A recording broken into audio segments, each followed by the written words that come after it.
জনগণের পক্ষে কাজ করবেন, না দেশের স্বার্থে কাজ করবেন, না সেনাবাহিনীর পক্ষে কাজ করবেন, না পুলিশের পক্ষে কাজ করবেন। আমাকে মন্তব্য ধুয়ে পানি খাবেন। তেলের কেজি 500 টাকা হোক, আলুর কেজি 500 টাকা হোক, তারা তো এগুলো চিন্তা করবে না। আমি চাই এই কলেজ না, সারা বাংলাদেশের কলেজ শান্তি শৃঙ্খলায় চলুক।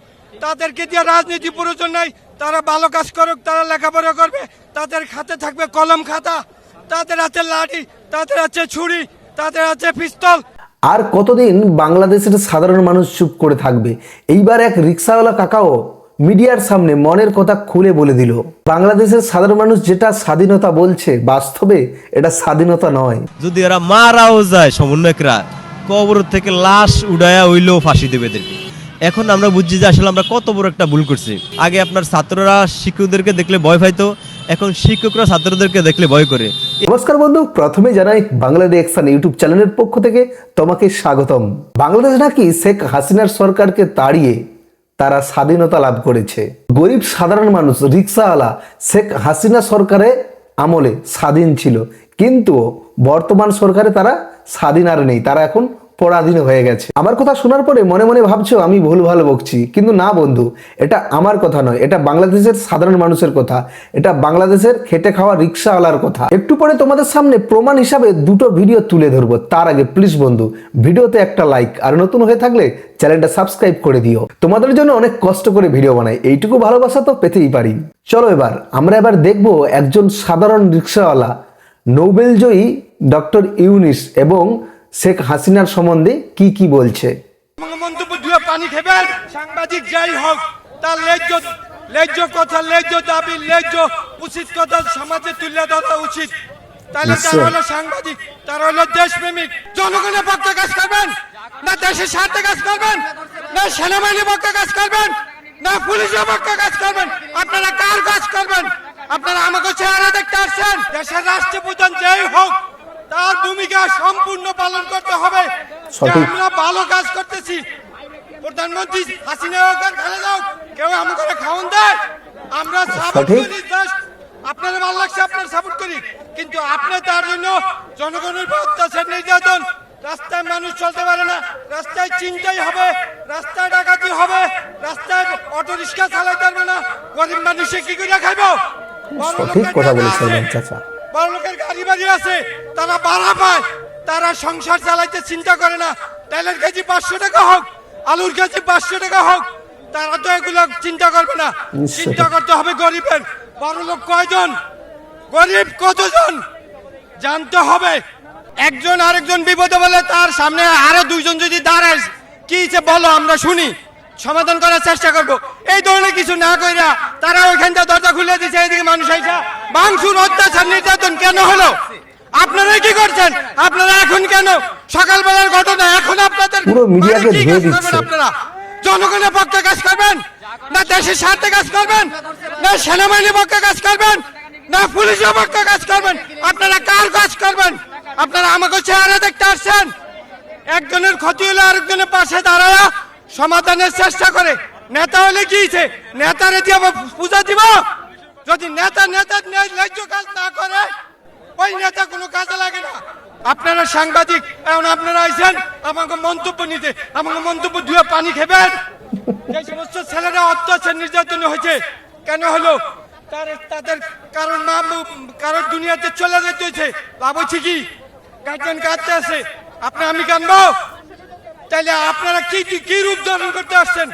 সাংবাদিক যাই হোক, তার ন্যায্য কথা, ন্যায্য দাবি, ন্যায্য উচিত কথা সমাজে তুলে ধরা উচিত। সঠিক। তাহলে তারা হলো সাংবাদিক, তারা হলো দেশপ্রেমিক।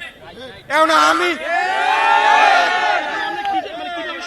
আমি চাই এইটার প্রথম, আমি চাই এই কলেজ না, সারা বাংলাদেশের কলেজ শান্তি শৃঙ্খলায় চলুক। তাদেরকে দিয়ে রাজনীতি প্রয়োজন নাই, তারা ভালো কাজ করুক, তারা লেখাপড়া করবে, তাদের হাতে থাকবে কলম খাতা, তাদের হাতে লাঠি, তাদের হাতে ছুরি, তাদের হাতে পিস্তল। এগুলা কেন? রাষ্ট্রের সবাই সমান অধিকার জনগণকে দেখার জন্য। তাহলে সেটা যদি সম্পূর্ণ পালন না হয়, তাহলে কে রাষ্ট্র চালাইবে? এই রাষ্ট্রের মূল্য কি? এটা কি বিদেশি রাষ্ট্র? যে কারোর বাড়ি গাড়ি অভাব নাই, একটা অ্যাক্সিডেন্ট হলে কেউ দেখার মতন লোক আছে। এই দেশে ছোট দোষ, এই দেশে গরিব মানুষের সংখ্যা বেশি, তাদের উপরে সর্বসময় ঝামেলা থাকে, তাদেরকে মানুষ ঠকানোর জন্য সবসময় কল পাইতে বসে আছে, কিন্তু কারো পাশে দাঁড়ানোর ভূমিকা নাই। এই রিক্সাওয়ালা কাকা মিডিয়ার সামনে জোর গলায় যে কথাগুলো বললো, প্রতিটা কথাই যুক্তি রয়েছে। সরকার পরিবর্তন হয়েছে, খুব ভালো কথা, বাংলাদেশ স্বাধীন হয়েছে, আরো ভালো, কিন্তু বর্তমান সরকার সঠিকভাবে কি সরকার পরিচালনা করতে পারছে? সঠিকভাবে কি দেশ পরিচালনা করতে পারছে? এখানে একটা প্রশ্নচিহ্ন থেকেই যায়। এই কাকা আরেকটি গুরুত্বপূর্ণ কথা বলল, যে ছাত্ররা পড়াশোনা করবে, তাদের হাতে কেন অস্ত্র শস্ত্র গুলি থাকবে? একদম সঠিক কথা বলেছে কাকা। বন্ধু, তুমিও যদি এই কাকার সাথে একমত হও, তবে দেরি না করে এখনই কমেন্টে কাকার জন্য একটা সুন্দর কমেন্ট করে দিও। এখন তোমাদের সামনে ভয়ঙ্কর একটি ভিডিও উপস্থাপন করতে চলেছি। ইনিও একজন রিক্সাওয়ালা, তবে এনার বক্তব্য শুনলে তুমি অবাক হয়ে যাবে, কারণ এই রিক্সাওয়ালার প্রতিটি কথায় যথেষ্ট গুরুত্ব রয়েছে। চলো তবে আর দেরি না করে সেই ভিডিওটা এখন আমরা দেখে আসি। যদি কোনো রকমে কোনো সময় যদি আবার এই দেশে আওয়ামী লীগ প্রতিষ্ঠিত হয়, যদি এরা মারাও যায়, সমন্বয়করা কবর থেকে লাশ উড়াইয়া হইলেও ফাঁসি দেবে এদেরকে। মানুষ তো একবার ভুল করছে, মানুষ কি বারে বারে ভুল করবো? মানুষ সমন্বয় ডাকে আবার আইব, এই ডাকায় মানুষ কি এত পাগল? বর্তমান দেশে যেই সাম্প্রদায়িক দাঙ্গা, মানে যে উগ্রতা, সিরিয়া ইরাকের যে যুদ্ধ, যে গৃহযুদ্ধ, সব কিছুর জন্য দায়ী এই 24 গণঅভ্যুত্থান। যদি আগে আমরা জানতাম যে 24 সালের পরে এরকম কিছু হইব, তাহলে আমরা জীবন অগডাকে সারা দিতাম না, ঠিক আছে? এখন আমরা বুঝছি যে আসলে আমরা কত বড় একটা ভুল করছি। আপনার উন্নয়নের ছোঁয়া লাগছে পুরা ঢাকাতে, বিশেষ করে আপনি মোল্লা কলেজে যান, দেখবেন উন্নয়নের ছোঁয়া লাগছে। আপনার ভার্সিটি ছাত্ররা এগুলো উন্নয়নের ছোঁয়া লাগছে। আপনার এরা রীতিমতো ফিজিক্যাল এক্সারসাইজ করে বর্তমানে মারামারি করে, খুন খারাপি করে। আগে আপনার ছাত্ররা শিক্ষকদেরকে দেখলে ভয় পাইতো, এখন শিক্ষকরা ছাত্রদেরকে দেখলে ভয় করে। এই হইলো আমাদের উন্নয়নের স্টাইল, এই হইলো আমাদের দেশের সংস্কার। দেখেছো তো বন্ধু, আমরা মনে করি বাংলাদেশের উন্নয়নটা কি হয়েছে। একটা দেশ ছিল বাংলাদেশ, এই দেশটারে যারা ডেস্ট্রয়েড করছেন, ধ্বংস করে দিয়েছেন, যদি দেশের আগের জায়গায় না নিতে পারেন, তাহলে কঠিন হিসাব দেওয়া লাগবে আমাদেরকে। ভাবছেন কি সব সমন্বয়ক, সব উপদেষ্টাদেরকে নিয়ে আটলান্টিকের ওই পারে পাড়ি জন্মাইবেন? এত সহজ না, হিসাব দেওয়া লাগবে আমাদেরকে। প্রয়োজনে বাংলাদেশের প্রত্যেকটা এই বর্ডারে সিসি ক্যামেরা লাগানো হবে। একটা সমন্বয়ক, একটা উপদেষ্টাও যেন না ফলাইতে পারে। আমি মনে করি বর্তমানে কোনো রাজনৈতিক দলের কাছে দেশটা দিয়া দেওয়া উচিত, কারণ ওদের ওই সমস্ত রাজনৈতিক দলের ভবিষ্যৎ আছে। ওরা যদি কোনো অন্যায় করে, ওদের হিসাব দেওয়া লাগবে, জব দেওয়া লাগবে। ওদের দল আছে, সংগঠন আছে, এগো তো দল সংগঠন কিচ্ছু নেই, এরা কি জব দিবে? যত তাড়াতাড়ি সম্ভব নির্বাচন দিয়ে এই জায়গার থেকে যাওয়াটাই সবচেয়ে ভালো। আপনি বর্তমানে ওরা করে কি জানেন?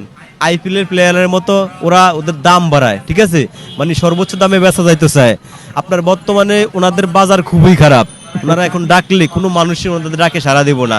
ওনারা যদি কোনো মিছিল করে, মানুষ টাকা দিয়ে ভাড়া করে আনুন লাগবে, ঠিক আছে?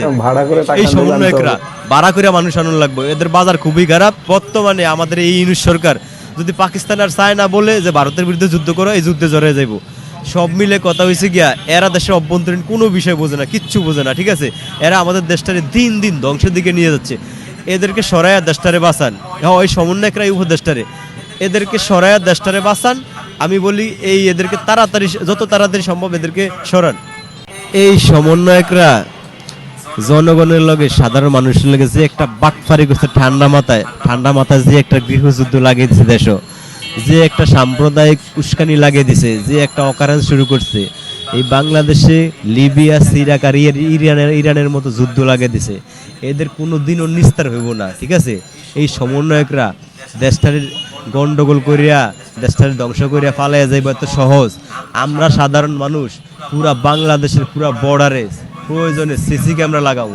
একটা সমন্বয়ক, একটা উপদেষ্টাও যেমন ফলাইতে না পারে, ঠিক আছে? আমরা ওই ব্যবস্থা করব। আমাদের একটা সাজানো গোছানো একটা দেশে ধ্বংস করিয়া এরা যাইব এত সহজ? যাইতাম দেব না এদেরকে, ঠিক আছে? এই বেইমানির সাজা দিতেই হবে। ওরা যদি এই দেশে থাকে, যদি কোনো রকমে কোনো সময় যদি আবার এই দেশে আওয়ামী লীগ প্রতিষ্ঠিত হয়, যদি এরা মারাও যায়, সমন্বয়করা কবর থেকে লাশ উড়াইয়া হইলেও ফাঁসি দেবে এদেরকে। স্বাধীনতা অর্জন করা কিন্তু সহজ, কিন্তু স্বাধীনতা রক্ষা করা সবচেয়ে বড় কঠিন। আপনারা স্বাধীন করছেন, কিন্তু রক্ষা করতে পারছেন? আর রক্ষা করা সম্ভব এগো দ্বারা? আপনার দেশে যারা বিশিষ্টজন, যারা গুণী, যারা সুশীল সমাজ, যারা রাষ্ট্র বিষয়ে বোঝে, রাষ্ট্র বিষয়ে এক্সপার্ট, ওরা দেশ চালাইব। আপনি এই যে বাচ্চা, দুই চারটা বাচ্চা ছেলে এদের বড় করে দেশ চালাইবেন, এটা কি মোটো যুক্তিসঙ্গত? এরা দেশের কিছু অভ্যন্তরীণ কিছু বোঝে? আপনি মনে কইলি ইন্ডিয়া বয়কট করে আবার ইন্ডিয়াতে ডিম আনে, এরা মূলত দেশে ইন্ডিয়া কিচ্ছু boycott বোঝে না করে আবার ভাই। ইন্ডিয়া থেকে এরা দেশ জিনিসপত্র চলবে আনে। না। আপনার যত দিন সামনে যায় তত বাংলাদেশের বিপদ, যত দিন সামনে যায় তত বাংলাদেশের আপনার এই সমস্যা সংকট বাড়তেই থাকবো। দেশের এই অস্থিতিশীল পরিবেশ বা যাই বলেন আপনি, সব কিছুর জন্য দায়ী মূলত এই সমন্বয়করা। আপনার বর্তমান পৃথিবীতে স্বার্থের পৃথিবী, সবাই তার ক্ষমতা চায়। এই যে সমন্বয়করা হাজারো মানুষের উপরে দিয়া, অনেক রক্তের উপরে দিয়া ক্ষমতায় বসছে, কেউ চোখ নাই, কেউ হাত পাও নাই, ওদের খবর তো নেয় না। আপনার অনেক সমন্বয়ক আছে এগুলোর বিরুদ্ধে অভিযোগ করে। মানুষ তো একবার ভুল করছে, মানুষ কি বারে বারে ভুল করবো? মানুষ সমন্বয়ক ডাকে আবার আইবো, এই ডাকায় মানুষ কি এত পাগল? মানুষ কি, আপনি কি ভাবছেন এই দেশে মানুষ, এই দেশে মানুষ কি পাগল যে সমন্বয়ক ডাক দিলে এই দেশে মানুষ চলে আইবো? সব মিলে কথা হয়েছে গিয়া, আমরা যারা এই থার্ড ক্লাসের মানুষ, মানে আম্মু কাছে কিন্তু ওই আগের সরকারই ভালো আছিল। কারণ এই সরকার দেখেছো তো, শেখ হাসিনার আগের সরকার ভালো চেয়ে ছিল। ভালো তো একজন দূরের কথা, আগের সাধারণ সরকারের রিকশাওয়ালাও মতো বলছে। ভালো ওটা করতেই পারে না। বন্ধু একবার ভেবে দেখো, বাংলাদেশের সাধারণ রিক্সাওয়ালারও প্রতিটি কথা খুব সুন্দর করে বলছে এবং ব্যাখ্যা দিয়ে বুঝিয়ে দিচ্ছে। একটা দেশ চালানোর জন্য রাজনৈতিক দলের প্রয়োজন, যে কেউ এসে দেশ চালাতে পারে না। আমার মতে একদম সঠিক কথা বলেছে এই দাদা। একটা ছোট্ট উদাহরণ দিচ্ছি, একটু ভালো করে শোনো বন্ধু। মনে করো একটা ক্রিকেটারকে যদি দেশ চালাতে দেয়, সে কি দেশ চালাতে পারবে? তার আসল কাজ হলো ক্রিকেট খেলা। সে ক্রিকেটটা খুব সুন্দর খেলতে পারে, কিন্তু সে দেশ সুন্দর চালাতে পারবে না। ঠিক তেমনই একটা নেতা মন্ত্রীকে যদি ক্রিকেট খেলতে দেয়া হয়, তারা কি সত্যি একজন দক্ষ ক্রিকেটারের মতন ক্রিকেট খেলতে পারবে? আমার মতে কখনোই পারবে না। কারণ সে একজন নেতা, সে দেশ চালাতে পারে, সঠিকভাবে কীভাবে দেশ চালাতে হয় সেই অভিজ্ঞতাটা তার আছে, কিন্তু ক্রিকেট খেলার অভিজ্ঞতা তার নেই। এই রিক্সাওয়ালা দাদা আরও একটা কথা বলেছে যে বর্তমান সরকার প্রথমে কি করলো, ভারত বয়কট করে দিল, তারপরে সেই সরকার আবার কি করলো, ভারত থেকে জিনিসপত্র আনছে। এগুলো কি হচ্ছে? তার মানে সরকার চালানোর জন্য যে সাধারণ জ্ঞান বুদ্ধি থাকা দরকার, সেই জ্ঞান বুদ্ধিও এই বর্তমান সরকারের নেই। যাই হোক বন্ধু, দুটো ভিডিও দেখার পরে আমার ব্যক্তিগত মতামত বলছি, বাংলাদেশের সাধারণ মানুষ সত্যি খুব বিপদে রয়েছে। বর্তমান সরকার সঠিকভাবে দেশ পরিচালনা করতে পারছে না। এই বিষয়ে তোমার যদি কোনো মতামত থাকে তবে দেরি না করে এখনই কমেন্ট করে জানিয়ে দিও। তার আগে আবারও তোমার কাছে ছোট্ট একটি অনুরোধ, প্লিজ ভিডিওতে একটা লাইক, আর নতুন হয়ে থাকলে চ্যানেলটা সাবস্ক্রাইব করে দিও। যে বন্ধু ইতিমধ্যে সাবস্ক্রাইব করে দিয়েছো তোমাকে জানাই অসংখ্য ধন্যবাদ। আজ তবে এই পর্যন্ত, আবারও দেখা হবে নতুন কোনো ভিডিওর মাধ্যমে। এখন জানাই টাটা, তোমরা সকলে ভালো থেকো।